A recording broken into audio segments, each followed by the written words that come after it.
Good evening, viewers. Welcome to Punchline Africa Television, broadcasting live from London, the capital city of United Kingdom. Good evening, all of you across the continents of the world. Good evening, those in Europe, near Ukraine, Russia, Ethiopia, Tigray, the war rages on, Libya, the war goes on. Good evening, those in Democratic Republic of Congo. Good evening, viewers across those in all conflict zones. Good evening, the people of Zimbabwe. The sanctions against Zimbabwe still bite this nation up today. Good evening, the people of Zimbabwe. Good evening, the people of Kenya, of Uganda, East African Community, SADC, ECOWAS. Good evening, those suffering the floods in Nigeria, in Abuja, in Port Harcourt, Enugu, Onitsha, Maiduguri, Kano. Good evening. Good evening, all of you across. Good afternoon. In America, Washington, D.C. This show is MATSANGA, Africa Perspective. It's the show that looks at Africa. What ails Africa? What kills Africa? Why Africa remains the same 62, 66 years after independence. Why are we still the same people? Why do we still drag and beg, yet we have a lot on our continent? This evening, MATSANGA Africa Perspective has a special guest. As always on Friday evening, right from London, I will be bringing in special guests on the African continent. So keep the time all the time. Time might change, but keep the time that every Friday you will have one special African guest, younger generation, the people coming up, the people talking Africa, the diaspora, those who want a new Africa, those who want a changed Africa, a way we have done our things for 66 years. It looks like we need since Ghana got independence. Kwame Nkrumah told us that we shall have an economic dream. Where has the dream gone? 66 years. We are still where we are. Have we moved? We move, we retreat, we come back. Is Africa the same? Is Africa going to make it? Economic meltdowns, sanctions, economic sabotage, corruption, greed, fear, human rights. What do we have on this continent? Is it the time to change the continent? Thank you very much this evening. I have the honor of introducing my guest. My guest is the president of Patriotic Zimbabweans Party. He is the president of the Patriotic Zimbabwean Party, a party registered in Zimbabwe, accepted by Zimbabwe Electoral Commission. It will take part in next year's general elections. This party surely has a stand on sanctions. It opposes sanctions. It does not like sanctions. This party, Patriotic Zimbabweans Party, formed by none other than the president himself and his executive and his entire membership, today accepted to take an interview from us. Welcome to the show, President of Patriotic Zimbabwe Party, Mr. Charles MUTAMA. Good evening from Washington, D.C. I give you the platform, 2 minutes, to tell the world, to test the microphone, and tell the world who you are, what do you do, why do you want to contest in the 2023 elections in Zimbabwe. Thank you, Dr. MATSANGA. It's an honor to be invited to such an illustrious media platform that is led by none other than yourself, Dr. MATSANGA. I am honored to be here before your worldwide audience. And before I go further, I would like to honor all medical professionals in a post-COVID world, and to remember all victims of COVID that ravaged the world from 2021. And I would also like to pay tribute to all governments that helped in mitigating the effects of COVID and working expeditiously to introduce the much needed vaccines.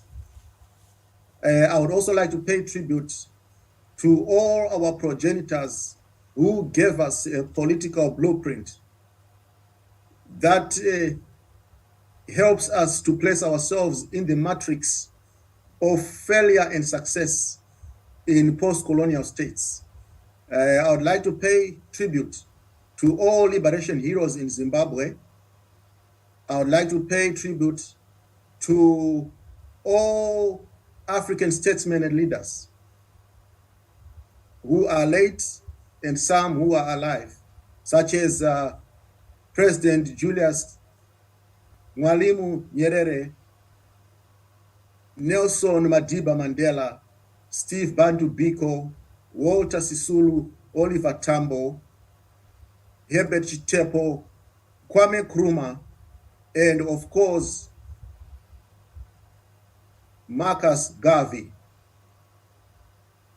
After having done this honorable thing to remember our luminaries, I would like to introduce myself. I am 48 years old. I am married to Esther Mutama Mabaya, and I have 2 sons, Takunda and Tariro. I currently live in Maryland, USA, close to Washington, D.C. I am a student of public service. I am a student. I am always learning in the politics. I am a follower and believer in the principles and ideology of the Honorable Marcus Garvey. I am also a firm believer in the hierarchy of needs espoused by Abraham Maslow, that as political leaders, we should aim to ensure that the basic needs of our people are provided for. As each individual and as a collective, we pursue the attainment of personal fulfillment. So that is Charles Mutama, in short, a firm believer in Zimbabwe. I believe in the national flag. I believe in our national anthem. And I am honored to be part of a nation which waged a protracted armed struggle against colonialism and became independent in 1980 due to the hard work and selflessness of our late heroes and those who are currently alive. Thank you, Dr. MATSANGA. Thank you very much for the introduction, President Charles Mutama. First of all, viewers across the continents, viewers in Zimbabwe, those watching us, we are going to be taking these matters in our hands as Africans. Then my first question goes to you. Give us the background of your party. The party that Patriotic Zimbabwean Party. What's the background? How did you come to a conclusion that you needed a party, another party in Zimbabwe? You needed another party to stand, to go and compete in elections. We have several parties. We have had MDC. We have had several factions. Give us a background of your party, please. Thank you, Dr. MATSANGA. The emergency of the Patriotic Zimbabweans Party occurred due to the ever-changing demographic nature of the Zimbabwean population or the Zimbabwean nation, which hitherto has become a nation of two in one, a nation which includes the burgeoning diaspora and those at home. So it was necessary and prudent to found a party which includes the diaspora who hitherto have been marginalized in electoral politics in Zimbabwe. And at the same time, it was also prudent to introduce a new political party, borrowing from the model of the Jews in the dispersion, who are all over the world, but have since started contributing to the development of Israel. This is just a juxtaposition that I am giving, considering that Zimbabwe now has a 4 million population strong group or demographic group that is scattered all over the world, mostly in South Africa, in the United Kingdom, in the United States, in Canada, in Britain, Ireland, Australia, New Zealand, Namibia, Zambia. You can name the countries. The list goes on and on and on. And this has been due to the economic and the political situation that we've gone through in Zimbabwe. Some of them unfortunate, and some of them that are caused by pull and push factors. So we cannot ignore that Zimbabwe has become a nation of two in one. Furthermore, the political parties that exist today, the main political parties, have been involved in acrimony. They have been involved in toxic politics that has brought political logjam, that has brought a lot of, or a lack of development in our nation. And we felt, therefore, that a new party which seeks rapprochement, which brings unity and political cohesion, while including the diaspora and the Zimbabweans at home, will be a very important platform to forge a way forward towards prosperity and transformative development. Thank you, Dr. MATSANGA. Thank you very much. Picking from there, I see your vision as a vision of bringing in the 4 million diaspora vote, a vote that is outside Zimbabwe. Since the sanctions were put on Zimbabwe, many people left Zimbabwe because of several things. The economic situation became worse as a result of sanctions.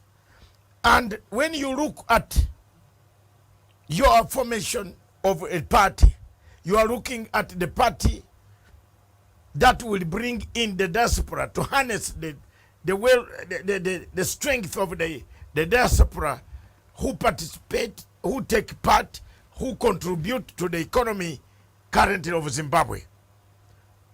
The strength of the diaspora. I will now jump to one of the questions which I was going to ask you later, before I come to your manifesto, which you seem to have already picked one or two things on the manifesto. And thank you very much. Let me jump. The Zimbabwe Electoral Commission, has it given permission now for the parties, for the diaspora to register as voters, so that people can register and vote? The 4 million people, some of them cannot travel back. The problem of most of the African countries, as we see, is they cannot allow the voter, apart from Kenya that I saw that allowed voters. Very few countries allow voters from the diaspora to vote. And the Zimbabwe Electoral Commission, what are the real obstacles in registering the diaspora vote? Thank you, Dr. MATSANGA. So, as we stand today, the only people who are allowed to vote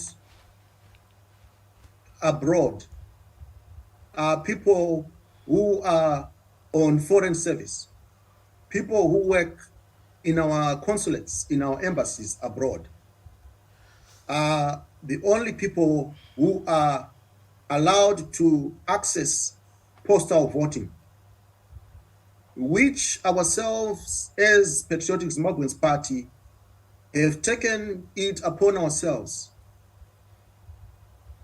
to approach our August House so that they can introduce the diaspora voting bill. And as such, we submitted a petition which was considered admissible by the Portfolio Committee on Legal Justice and Parliamentary Affairs, led by Honorable Mataranyika. And after that, a report was generated by that committee, which requested that we provide a model voting system and regulations, which we did and submitted that document proposing the model and the regulations for diaspora voting.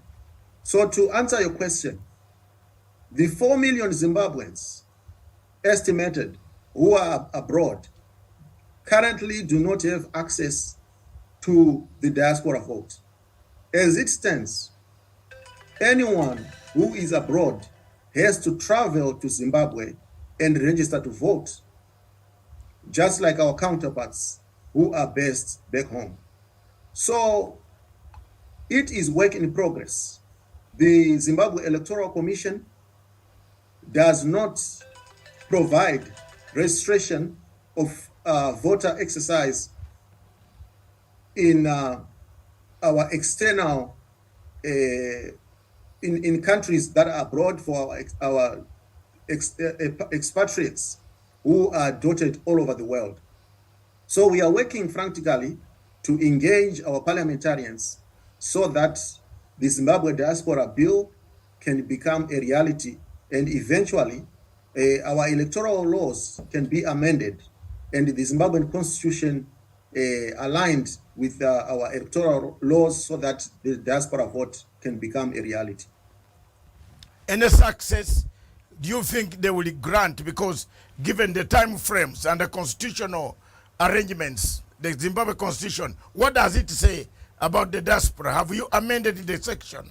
Can the section be amended? Is it one of the basics, fundamental rights of the constitution, that the voting, if you want to change, does it affect the entire constitution, or the parliamentary group can, and the parliament can change the law that will allow the diaspora people, apart from only service officers, foreign service officers who can vote from outside? Yes, so in our constitution allows every Zimbabwean who is has reached voting age, that is 18 years and above, they consider them that they are eligible to vote. On the territory of Zimbabwe. On the territory of Zimbabwe. Yes, but it's not clear. Yes. It's not clear when if it's referring to anyone on the territory or outside. It is general. So therefore we want a Zimbabwe diaspora bill which is specific and addresses voting access to these Zimbabweans in the diaspora, so that our constitution can be amended in as far as electoral laws are concerned.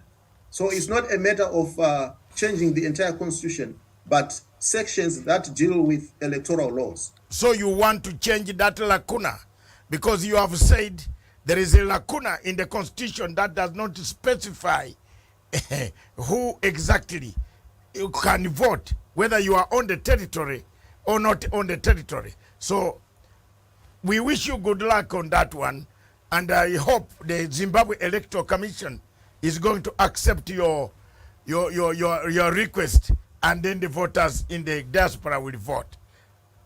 I appreciate it. It falls on the lap of our legislators to urgently work on that process that was started by the Portfolio Committee on Legal Justice and Parliamentary Affairs, which requested the model of voting and regulations from our party, which we submitted. So what is needed now is debate in Parliament to now move next to a creation of a Zimbabwe diaspora bill, Zimbabwe diaspora voting bill, which would allow Zimbabweans living abroad to vote. Okay, that is very thanks. Thank you. We hope the Zimbabwe Electoral Commission is also hearing, and anybody who works for that organization can always come in and tell us exactly what he thinks about the diaspora people voting. Let's move on to one of the elephant in the house. Yes. The economy of the people of Zimbabwe. You seem to have covered several of my questions that I want to bring to you. You have hit them. But let me bring to the elephant in the house. The elections in Zimbabwe will be held against the background of an economic decay created by sanctions that were imposed by Britain, America, and other Western allies on the people of Zimbabwe. The economy of Zimbabwe has been shattered. The economy of Zimbabwe has been destroyed. The economy of Zimbabwe has been, we have no words as Africans. Some of us have been struggling since 1997.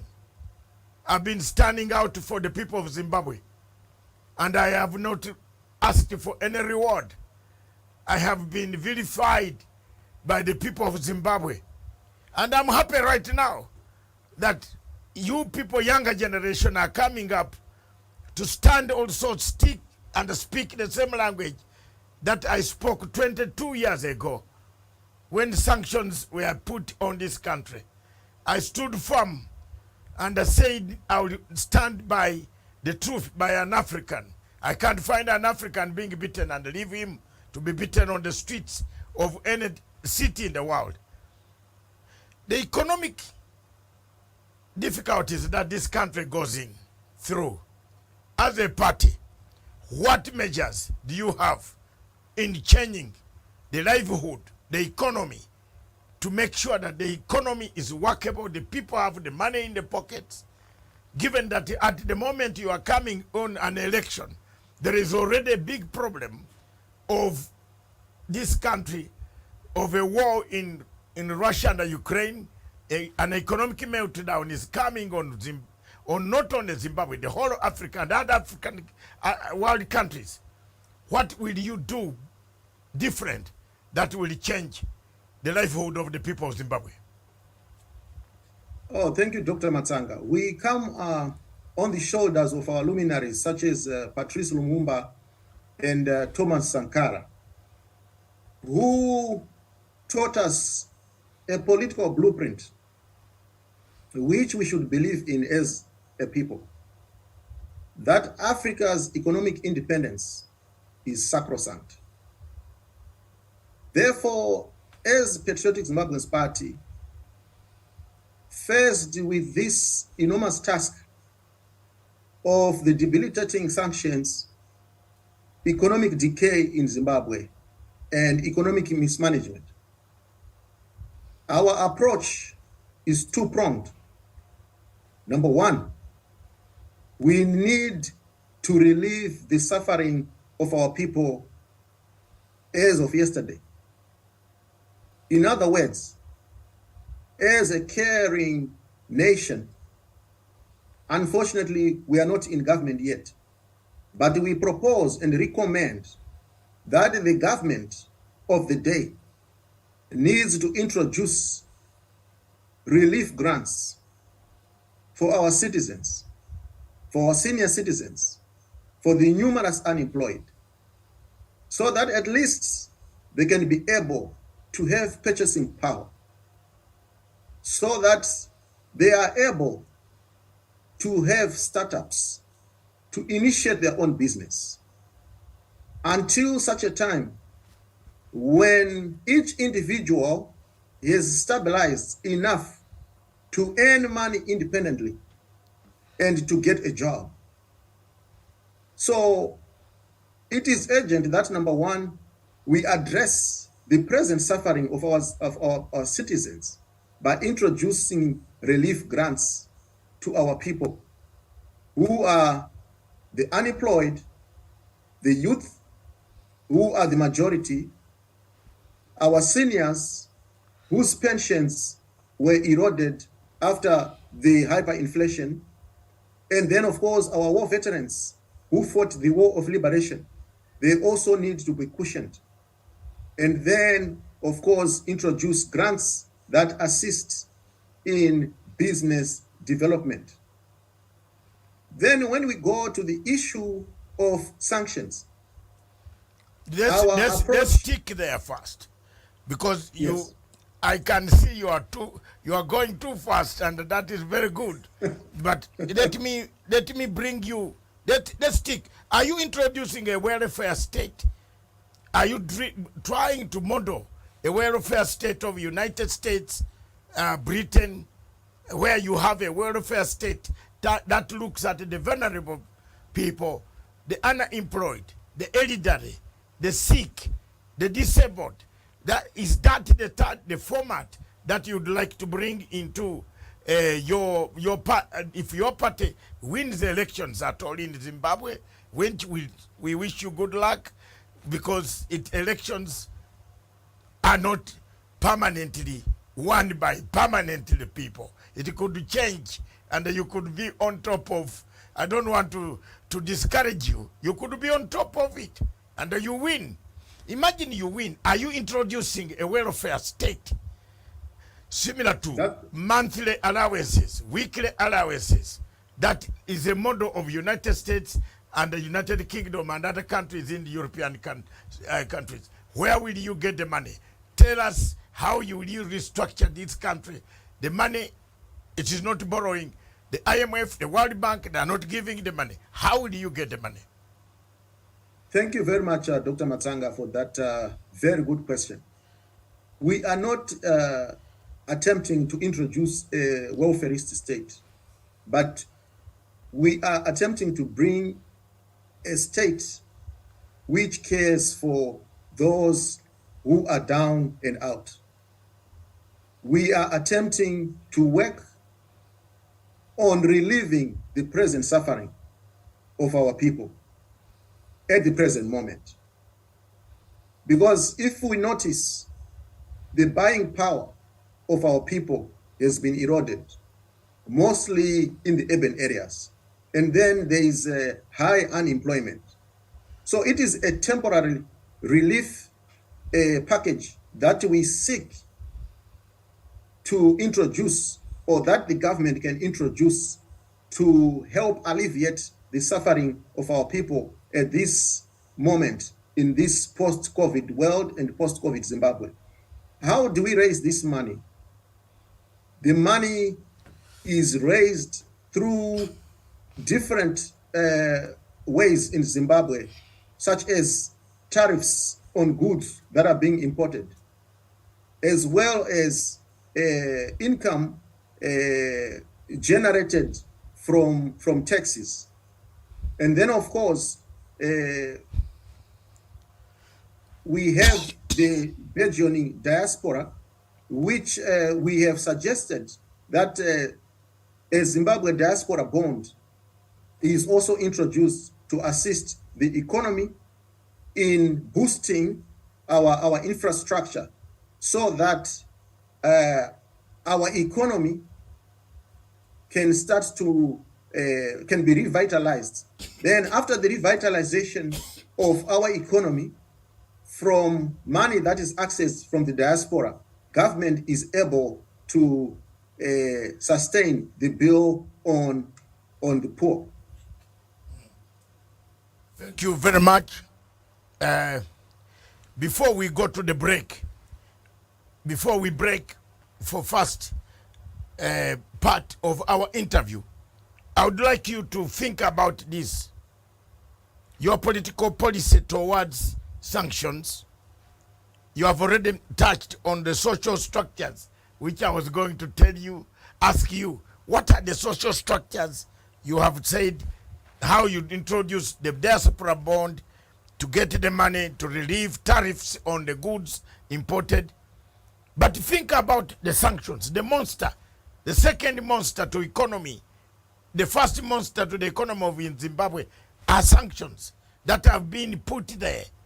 What are we going to do? What do you think? Let's take a break here, and then we come back. We look at the sanctions. Remember, I am interviewing Mr. Charles Mutama, the president of Patriotic Zimbabwe Party. Patriotic Zimbabwean Party, which will contest elections in the next general election that is coming in 2023. From Washington, D.C., where he is, and London, where I am, don't go away. Keep watching. We are coming back. It is going on. It's hot. But I haven't reached the time when I'm going to make the seat hot for Mr. Charles Mutama.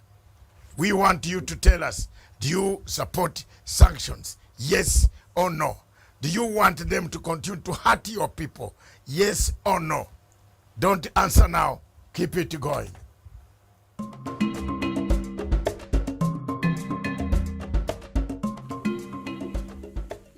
We welcome the decision by the government to remove sanctions on 2 banks in Zimbabwe. But that is not enough.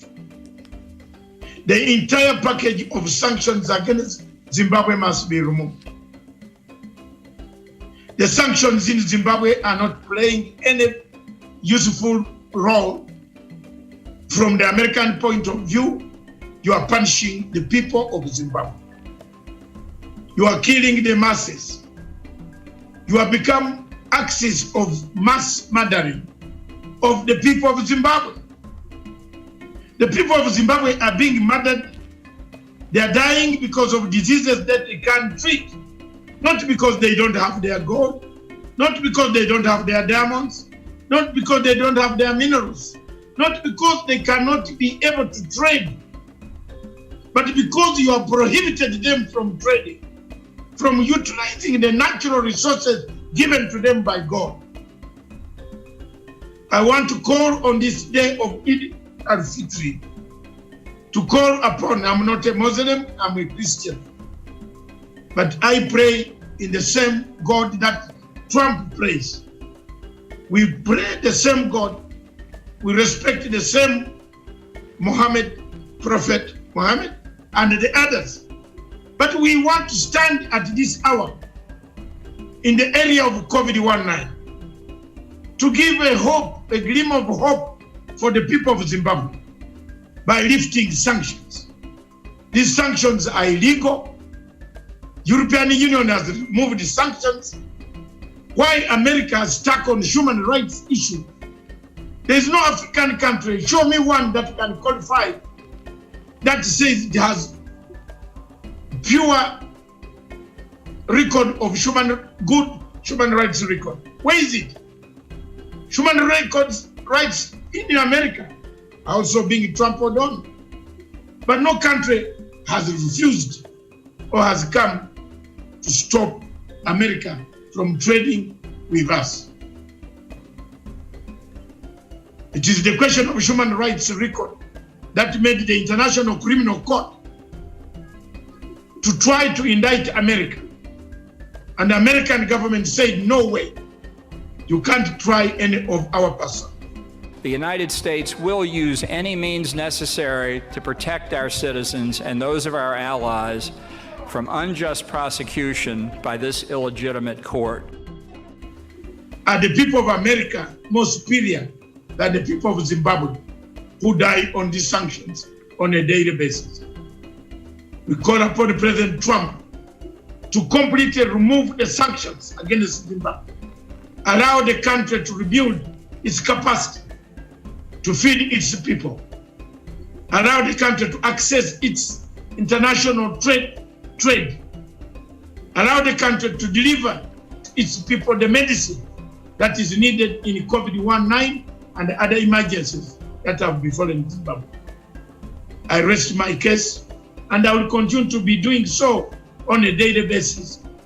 That I send you this clip, President Trump, to listen to us.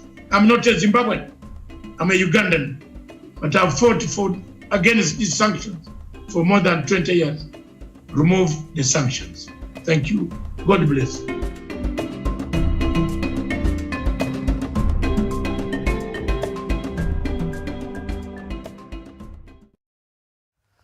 Welcome back to our show. This is MATSANGA Africa Perspective.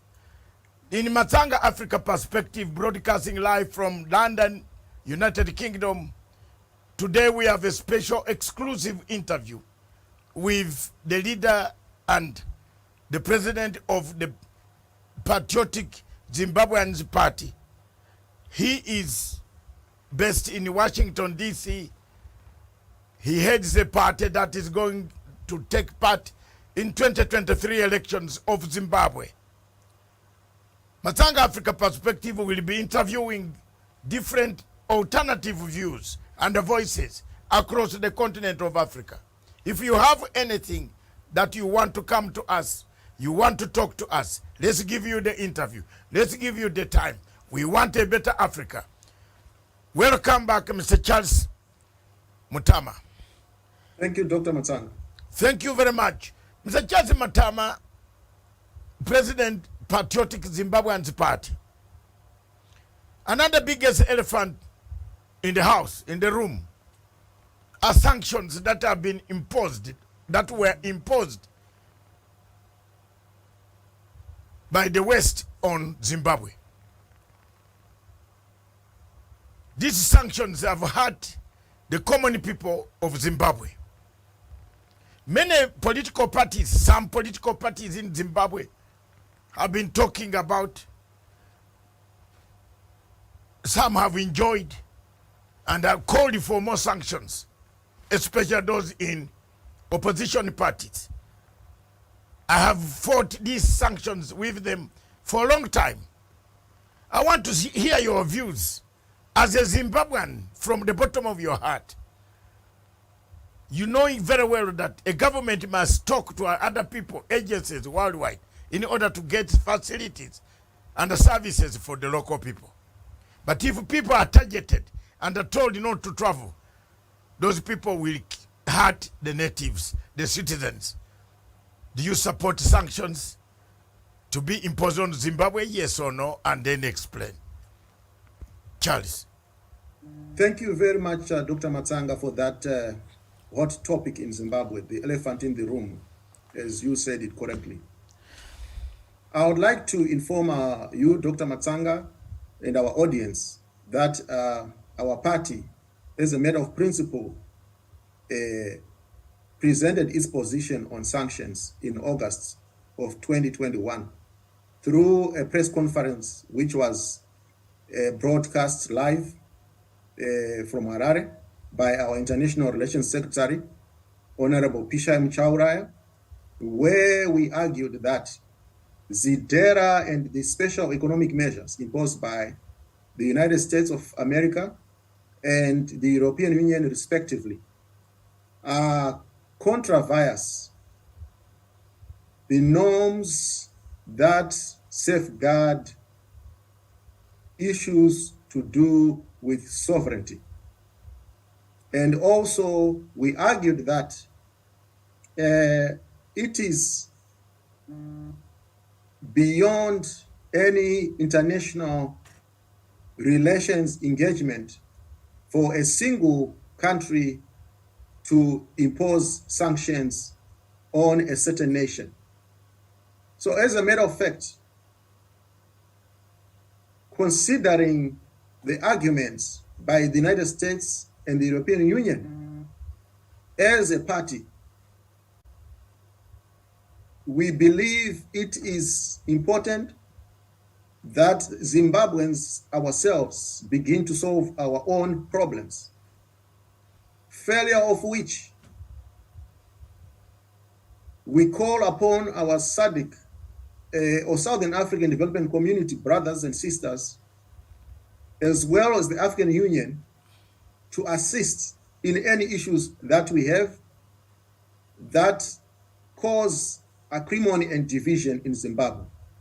And if there is any measures that are to be taken, they have to be done by a multilateral institution, such as those that I've mentioned, including the United Nations, but not a single country on any one nation.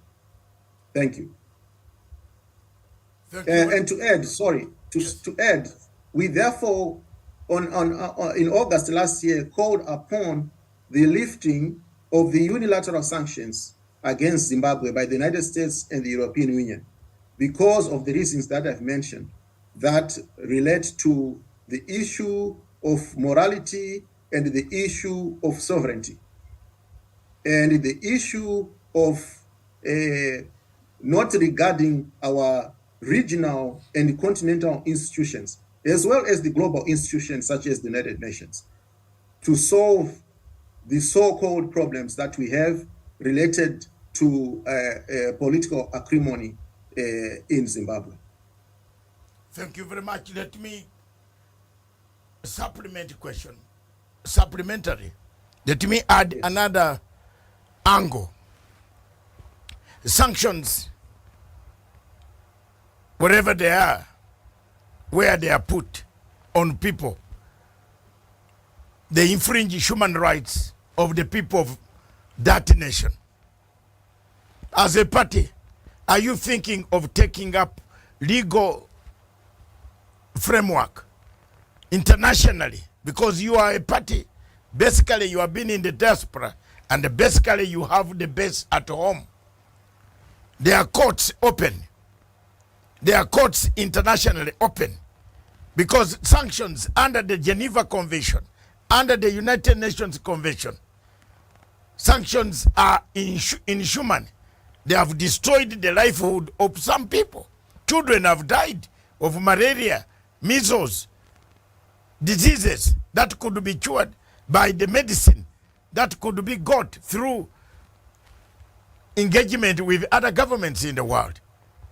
Do you think, if you take power immediately, will you try to seek reparations for these sanctions that were imposed on the people of Zimbabwe?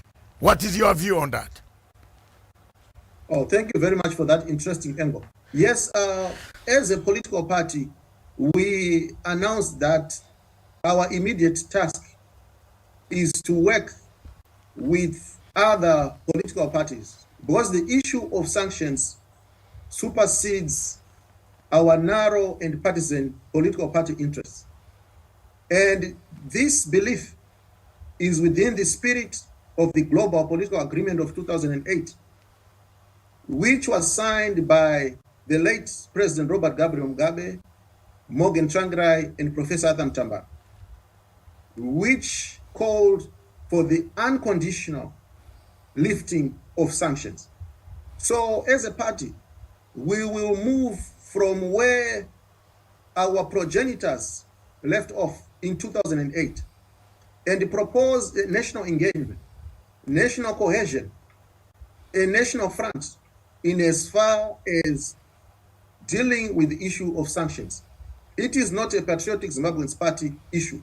Neither is it a ZANU-PF issue, but it is a national issue. It is an issue which needs national cohesion. Thank you. Thank you very much. Let's move further. Your foreign policy, if you take power in Zimbabwe, you know there are countries that have really mistreated you for a long time. I want to find out from you, what is your foreign policy? What do you think? What is it that you have in your foreign policy, given that things are changing? Your position on wars like the one of Ukraine and Russia. What do you think? I want to pick your mind. What do you think of the war between Ukraine and the United States? And basically it's a proxy war. Europe has been boxed in a corner in a proxy war. What would be your foreign policy? Oh, thank you very much. Our foreign policy is based on positive neutrality. In other words, we will not side with any side in any conflict, but rather we will seek rapprochement between two warring parties, or in the geopolitical world that we now in, where the West, Russia and China are pitted against each other. We feel as a nation, we need to come as neutrals and aid in the attainment of peace and stability, not only in Zimbabwe, but all over the world. And also honor the institutions that we have, such as the United Nations, the African Union, and the Southern African Development Community, ECOWAS, and the East African Community. Those are bodies that have been created by different countries, and even the European Union can assist in ending conflicts all over the world, as opposed to one nation acting upon itself against another nation. So the question, the policy of positive neutrality, are you telling me you will go to non-aligned movement? I'm just picking your non-aligned movement because absolutely, Zimbabwe absolutely. was the founding member of the non-aligned. They joined the non-aligned movement, and there was we could not take sides on end of the Cold War. We could not go to Russia. We could not go to, we used to have. There is some saying where people in Africa are saying, we must eat on both sides. Is your party going to eat on both sides? That's very interesting. We are, yes, we are going to be non-aligned, just like that initiative that you have mentioned, which was a visionary organization founded by our luminaries.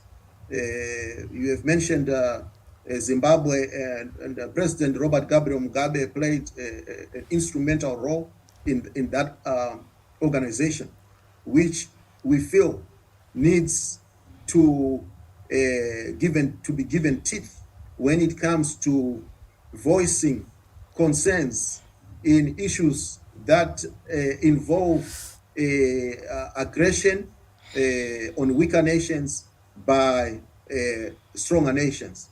We need to include or involve continental, regional, and global bodies, as opposed to the intervention of a single nation. Thank you very much. Let me bring in a different question, and on the same basis. Africa wastes a lot of time on elections. And you know where I'm heading. we waste a lot of time on elections. On elections. The whole Africa, not only yourself, some parties started campaigning in 2018 in Zimbabwe. MDC has never stopped campaigning up to today. Election was over and they are still campaigning. They are still talking about 2018 elections. Do you understand? Do Africans, how many Africans understand what the difference between elections and democracy? Have you done a research and educated your people? Given that your party looks like is a part of the roots from based on chiefs, the social, the clan, the family, the people coming up. Is there a model that you can change, can bring so that Africa can get rid of this competitive? Have we reached a stage of competitive politics where we can go, the winner goes home and sits quiet without campaigning? 2018 up to date, MDC is talking about the lost election. I hope your party, Patriotic Zimbabweans Party, is not going to talk about the 2018, but it will improve its position. What is your view on that? Oh, very interesting question again, Dr. MATSANGA. My answer to that is without any iota of doubt, without prevaricating, elections are important anywhere in the world because they allow citizens to choose leaders of their choice. But having said that, in Zimbabwe in particular, there is a need for consensus around the issue of liberators and non-liberators. This is a discussion or a debate that I had with one of my fellow citizens. I would want to mention this debate that he initiated and risk plagiarizing what he proposed. One good man, Tamona Musariri, which proposed that non-liberators and liberators in Zimbabwe need to find each other. And his proposal is based on a model akin to the United States model where you have the Republicans and the Democrats. And the non-liberators choose their own candidates. And the liberators choose their own candidates and enter into an election so that there will be no acrimony or political crisis which is endless ad infinitum, as it were, like what we have been experiencing in Zimbabwe since the year 2000. And then to go to the issue of disputes around elections. They raise the issue of solving hygienic issues around the conduct of our elections. We need to make sure that the conduct of our elections meets SADC guidelines and principles governing democratic elections. If we do that, then we are assured of a situation where elections will never be disputed again. However, my position or our position as a political party is that as political parties, when we contest in elections, and after election day, when election results are announced, it is our mandate to represent our constituencies, whether in local councils or at a national level, and allow the courts or the judicial system to handle electoral disputes, as opposed to continuing with internecine political strife. which hampers political development at a local level and at a national level. So as Patriotic Zimbabweans Party, even though we are outside government today, we call upon our colleagues in CCC and we call upon our colleagues in ZANU-PF to find each other. According to the Honorable Marcus Garvey, as a people, as Africans, we need to unite and we should not be divided, lest we fall prey to exploitation and plunder from external forces. So I call upon our brothers and sisters in CCC, our brothers and sisters in ZANU-PF, to find a working formula where after each election, there is no acrimony, but one single purpose: to save our people, to save our constituencies at a local level, where the water reticulation system has collapsed, where our roads in the urban areas are not working. We need to have a working relationship, whether we are in the opposition, whether we are in government. So as Patriotic Zimbabweans Party, when we contest in elections and we win, we will not fail to reach out and work with our colleagues in the opposition, even if they're in council or in parliament, because politics is about serving the interests of the electorate and not the political elites. You have brought a good point there. A good point. I left it so that you flow it very nicely. You call upon other parties, and you have definitely jumped on one of, you are pricking a lot of my mind. You have jumped on one of the issues that I always talk about: reconciliation, redemption, peace. You have taken me to a point: dialogue, peace, and unity. President Mnangagwa has said you can have dialogue in a place called IPOD. Is it iPad? Is it iPad or some organization of that nature? Pollard. Is it Pollard? Pollard. Yes. In one of those organizations. Are you a member? No, Pollard, or the Political Actors Dialogue, arose after the disputes around the 2018 elections. And by then, the Patriotic Zimbabweans Party was not existing. Okay, fine. Our party was founded last year in January. So we are not part of the disputes surrounding the 2018 elections. But as Zimbabweans, we are concerned by the ongoing political strife and the economic decay. So to answer you, we are not a member of Pollard. Are you intending to join? We do not intend to join Political Actors Dialogue because we were not part of the 2018 elections. It will be selfish or an agenda to self-serve so that we can have a government handouts and serve our own interests as politicians or as political leaders.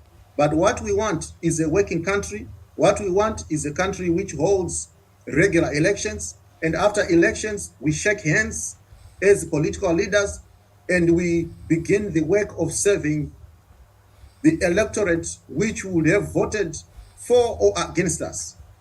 That's our position as Patriotic Zimbabweans Party. You talk of joining hands, and when you join hands, you have a will to work together with the person who has taken the election. Most elections in Africa are very acrimonious. They end up in messy, noisy, At times they end up in destruction of property, demonstrations. I want you to tell the world and the people who would like maybe to help your party across the bridge, across the continents, because this is, you are selling your party. What would you do to people that have lost elections and you have won? And what would you do if you have lost elections and you are in Zimbabwe? What will you do? Will you call for demonstrations? You will call for boycotts? You will use violence? Call upon people? What will you do? That is a very objective question, Dr. MATSANGA. As a political party, we are guided by the Zimbabwean constitution. Therefore, the outcome of an election, whether it is favorable or not favorable to us,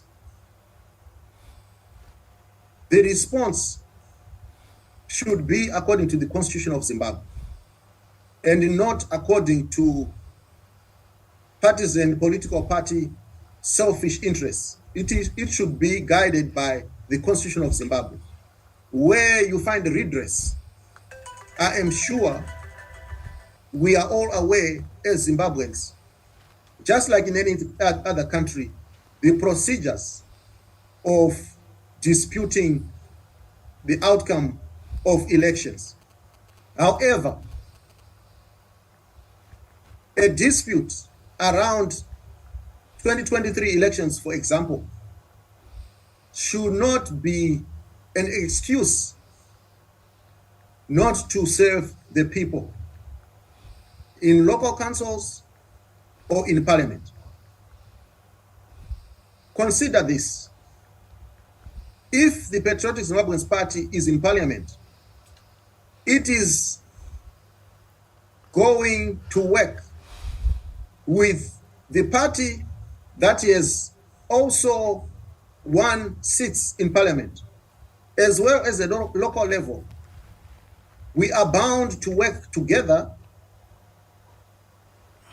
on different aisles in parliament or in council to serve the interests of the electorate. So we will work together anyway as legislators and as councillors, as mayors, as governors. So it is never an excuse to use the blame game, which has characterized our Zimbabwean body politic, blaming one another, blaming each other. This is not the time for Zimbabwe in particular and Africa in general to use the blame game and not coexist and operationalize the government system, the wheels of government, so that they serve the people, so that they serve our nations, so that they serve our continent, and prevent this brain drain that is happening, and prevent our citizens becoming cheap labor abroad, and ensuring that our citizens become productive in our countries, our economies begin to work for everyone and not the few. Thank you very much. In short, you are talking about a redemption strategy. That Absolutely. is what is called a redemption strategy. The shaking of hands, reconciliation, restitution, accountability, truth-telling, forgiveness, of forgetting. Because if the Germans continue talking about Hitler up to today, they would not be giving us any grants and aid that they send to us. They would be talking about Hitler, who killed 6 million Jews and over. The policy of reconciliation is what Africa needs now, after elections. Africa needs to think much about elections today. What is it that you need on election? Most African countries across the world, across the continent, or the continent, people quarrel. There are fights.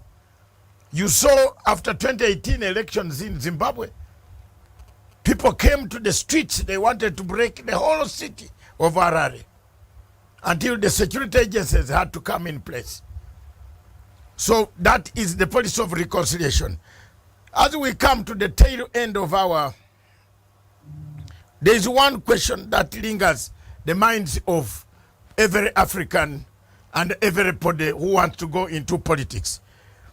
Unemployment and the youth, the younger generation. You realize that's one of the points we have missed in all our discussion. And I've found it somewhere that I have not asked you, what will you do to create employment? Enough. Almost 60% of some of the people of Zimbabwe are youth. The elder people, myself and others, are only 40%. 60% are youth. They need employment. The people have gone with masters, PhDs, but they don't have jobs. What will your party do to create jobs for these unemployed people that sanctions have hurt so much, where they have not got jobs? They have gone to school through hardship, but they don't have a job. What will you do? What are your prospects for peace, for a constructive engagement on finding employment, reducing unemployment, the percentage coming down, and creating a youth that is a viable youth for the future generation? Thank you, Dr. Matsanga. That is a very important question, because the majority of our population in Zimbabwe are the youth and women. So what we need is a deliberate policy to encourage wealth creation rather than job creation for our youth. It's not that we do not have financial resources in Zimbabwe. Like I mentioned earlier on, the Zimbabwean diaspora is plowing in close to $1 billion annually. And of course, the Zimbabwean diaspora has, apart from the black tax that they send back home, they also have investments and savings abroad. And then, of course, we have revenue that is being generated on a daily basis in Zimbabwe from tariffs, from duty, from our minerals. We need to deliberately start an initiative which introduces business, education, and empowerment to our youth, so that our nation becomes a nation of entrepreneurs rather than a nation of workers. Because this is a changing world, a global world, and if you have noticed, with the Chinese intrusion that has been happening in Zimbabwe, in particular in Africa in general, most of the business enterprises that are thriving now are foreign entities and mostly Chinese. So we need now to ensure that our youth are involved in generating wealth and employment for our people through a fund which will ensure that they become productive, not as workers, but as entrepreneurs. So that is key for our political party, because our party is pro-business, as opposed to being a party which seeks to have a nation of people who work for foreign entities or corporations without being involved in the attainment of economic independence. My last question, then I give you the chance of good 5 minutes to 6 minutes to address, even to thank the Zimbabwe team. There is a team playing. Are they playing? Is it what is it? Hockey? Or what is it that they are playing? I've seen everybody in Zimbabwe will thanking them for having done very well. What is that team called? Oh, the Chevrons, the cricket team. Yeah, cricket. One of the games I don't like because I feel like that ball can come and you take cover. So the Zimbabwe Chevrons have done very well. They are doing very well despite the difficulties that of getting training, getting resources, equipping the team. It is very, very encouraging. So outreach, your outreach in Zimbabwe, the message, how deep is it going quietly? How many people are coming, are realizing, seeing your dream? We shall soon, people will be able to come to you and say, those are the good points that you spoke. How much is your outreach in Zimbabwe? So our outreach, we are a modern political party, and we are a political party which spans the global map. So we are not only utilizing the traditional methods of mobilization and recruitment, of one-to-one recruitment within Zimbabwe, and strategically utilizing certain social structures that you mentioned earlier on. We are also using social media, which has become very pivotal in reaching out to all Zimbabweans all over the world, because the issues in Zimbabwe are not only issues that are now restricted to Zimbabweans within the country, but even Zimbabweans who live abroad. So we are utilizing social media deliberately, as well as mainstream media in Zimbabwe, our newspapers. And we are working towards setting up a radio and a TV, Patriotic Zimbabweans TV and radio, and also in the process of applying for a license so that we can propagate our doctrine of nationalism, of believing in the flag, of believing in our national anthem, in honoring our national heroes, our liberation war veterans, both alive and those who are late, and of course protecting the sovereignty of Zimbabwe, protecting the interests of Zimbabwe, protecting that foreign policy that I alluded to, which promotes a win-win situation for Zimbabwe and our global partners. That's how we are reaching out. Yes. As Patriotic Zimbabwe's party. Okay. Thank you very much, Mr. President of Patriotic Zimbabwean Party. I want to take this opportunity that we shall be engaging you more often on many other issues that you might not have covered here, but you seem to have covered most of the issues. There is one thing that maybe people might ask us: human rights. You live in the West. The human rights treatment in some of the Western countries is also deteriorating and becoming worse.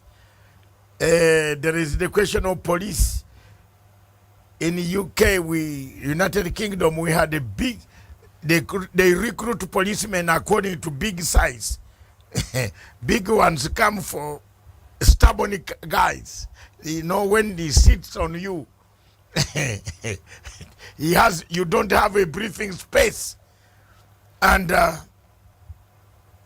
records of Africa, human rights, how far have you gone deep to find out the overall records of human rights on the African continent without even going to your own country, Zimbabwe, but other countries in Africa? Have we improved? Are we improving? Oh, thank you very much. That is a very important question around the issue of human rights. As a continent, we are improving, considering our young history as independent nations. However, some states have degenerated into what we can call native coloniality, mindset, which has contributed towards the erosion of human rights for citizens in individual countries. However, we should be careful not to condemn ourselves and forget our consciousness as Black people, that we ought to protect our honor as a civilization and not fall into the trap of being labeled as savages, as it occurred during the process of colonialism, where Africa was considered as a continent of savages, as a dark continent, as a tabula rasa by our erstwhile colonizers. So the issue of human rights is universal. It does not only apply or pertain to African nations or to Zimbabwe in particular, but it applies to all nations. And treatment of all citizens in any country should be equal and according to the Human Rights Charter. That's our position as Patriotic Zimbabweans Party. Thank you very much. I now give you, look at the camera, straight to the camera. From Washington, D.C., the camera is seeing you, so you look straight and deliver your message to the people of Zimbabwe and to the people of Africa and the dream of Pan-Africanism. This station is for Pan-Africanism.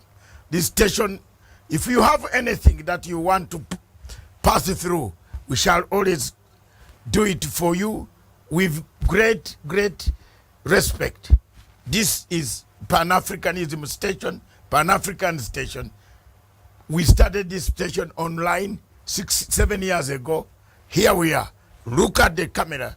Look at the president of Zimbabwe. Look at him. Imagine he's here. What would you like to tell him? And go ahead. The camera is yours. Oh, thank you, Dr. Matsanga, for that closing statement that I can give to my audience, to the president of Zimbabwe, to my colleagues in other political parties. And it goes like this. As a young generation of politicians who are emerging in Africa, we have an appointment with destiny. We have a generational mandate to protect the interests of our own citizens, to serve selflessly as public servants, to respect our traditional leadership, and to involve it in executive governance. Because traditional leadership has proved over time that it is a symbol of consistency. If we include traditional leadership in our governance system, there is going to be stability. Never have we heard of instability in as far as our traditional leadership system is concerned. And let's come together as a people, as Africans, so that we are one and we have one aim. And we carry on the torch of our progenitors who gave us a blueprint that helps us to place us within the matrix of failure and success in post-colonial states. Let's work together regardless of our political beliefs, regardless of our political backgrounds. We have what unites us more than what divides us. And that is our Africanness. That is our Zimbabweanness. That is one nation under God. God bless our liberation heroes who are alive today. And thank you to our liberation heroes who are resting. God bless you, Dr. Matsanga, and your panel at Punch Live Studios. We thank you as Patriotic Zimbabweans Party, and it's an honor and humbling experience to be at this platform where my colleague in Biafra, Nnamdi Kanu, also graced and shared the vision of the people of Biafra. Thank you. Thank you very much, comrade. Indeed, you have said exactly that Namdi Khan was interviewed 3 months before his problems came about. But we have struggled. For me personally, I've struggled. I've filed applications in the United Kingdom, in the courts together. We want to challenge Buhari to produce, to release the courts. The courts in Nigeria seem to have refused to listen to Buhari this time. And every application we are putting in is going through. I want to thank the courts in Nigeria. I want to thank the courts in London. The pressure, the world pressure, the links, the connection that we have. God bless us. And we shall always continue to struggle for a better Africa. Remember when I tried to struggle against ICC? I think you are one of the people who applauded me and said, that's why I've given you a chance quickly here. And said, I struggled against ICC by saying ICC is an imperial court created to take away Africans. I have never given up, and I will never give up as an African.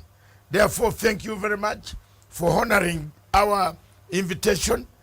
MATSANGA Africa Perspective will continue to interview many other voices. Feel free all the time. Give us the information that you want. We shall pass it over to the entire people of Zimbabwe.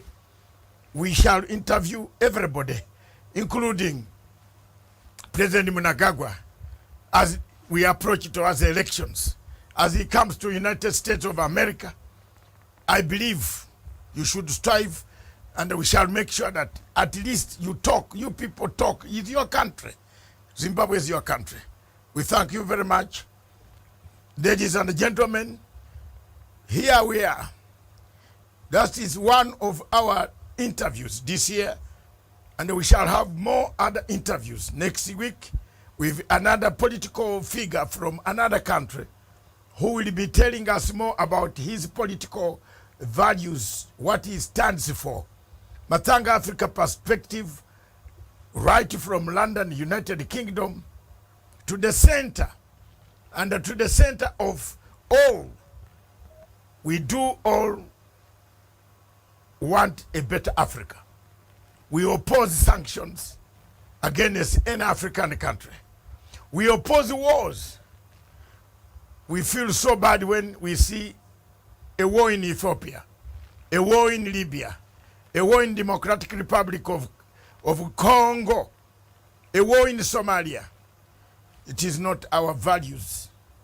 It is not our intention to keep quiet, but to keep on talking and talking and talking and telling the people who supply logistics to these wars. Some of these wars are not our wars. Africa must change, must rise and shine again.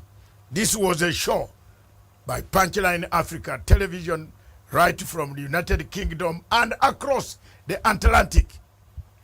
Was Mr. MUTAMA, Charles MUTAMA, the president of Patriotic, Zimbabweans party, which seeks to take part in next year's Zimbabwe general elections.